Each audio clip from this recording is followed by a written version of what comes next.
Hi నమస్తే, welcome to universal talkies. నేను మీ anchor Soumya. So ప్రస్తుతం ఎన్బీకే నందమూరి బాలకృష్ణ 112వ సినిమానైతే చిత్రీకరణకి స్టార్ట్ చేయబోతున్నారు. దీనికి దర్శకుడిగా కొరటాల శివ ఉండబోతున్నారు. ఈ నేపథ్యంలోనే దీనికి సంబంధించి ఈ రోజు పూజా కార్యక్రమాన్ని అమరావతిలో ఏర్పాటు చేయడం జరిగింది. దీనికి ముఖ్య అతిథిగా బాలకృష్ణ అల్లుడిగా ఉన్న, అలాగే రాష్ట్ర మంత్రిగా ఉన్న నారా లోకేష్ అటెండ్ అయ్యి దీనికి క్లాప్ కొట్టారు. అలాగే బాలకృష్ణ చిన్న కూతురు తేజస్వి దీనికి కెమెరా స్విచ్ ని ఆన్ చేయడం జరిగింది. అలాగే ప్రత్యేకంగా దీనికి కందుల దుర్గేష్ తో పాటు సినీ ప్రముఖులుగా ఉన్న ప్రొడ్యూసర్ సురేష్ బాబు కూడా అటెండ్ అయ్యారు. ఇలాగే సినీ రాజకీయ ప్రముఖులందరూ కూడా ఈ పూజా కార్యక్రమానికి అటెండ్ అవడం జరిగింది. సో ఈ పూజా కార్యక్రమంలో బాలకృష్ణ తన సినిమాలోని డైలాగ్స్ ని చెప్తూ షూట్ ని ప్రారంభించే విధంగా స్టార్ట్ చేయడం జరిగింది. అది ప్రత్యేక ఆకర్షణగా నిలిచిందని చెప్పాలి. అలాగే దీనికి ప్రొడ్యూసర్ గా వ్యవహరిస్తున్న సుధాకర్ చెరుకూరి మాట్లాడుతూ ఈ సినిమాని 150 నుంచి 200 కోట్ల వరకు బడ్జెట్ ని పెట్టి పాన్ ఇండియా ఎంటర్టైనర్ గా దీన్ని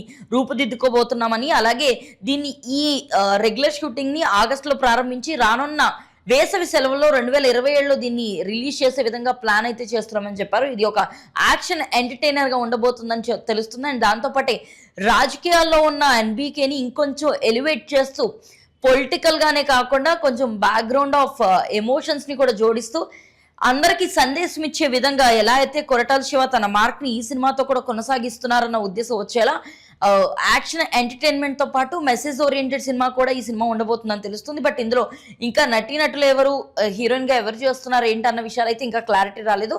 ప్రస్తుతం అయితే గోపిచంద్ మల్లినేని దర్శకత్వంలో 111వ సినిమాగా కొత్త సినిమాతో మన ముందుకి ఎన్బీకే రాబోతున్నాడు. అందులో హీరోయిన్ గా కాజల్ అయితే నటిస్తుంది. దానికి సంబంధించి ఎప్పటికప్పుడు అప్డేట్స్ కూడా చిత్ర బృందం రిలీజ్ చేస్తుంది. మరి రానున్న రోజుల్లో ఈ సినిమాని ఎప్పుడు రిలీజ్ చేస్తారో ఏంటనేది ముందు వేచి చూడాల్సిందే. మరి ఎన్బీకే 112 పై మీకున్న ఒపీనియన్ కామెంట్ సెక్షన్ లో తెలియజేయండి. అండ్ మరిన్ని అప్డేట్స్ కోసం యూనివర్సల్ టాకీస్ ని ఫాలో అవ్వండి.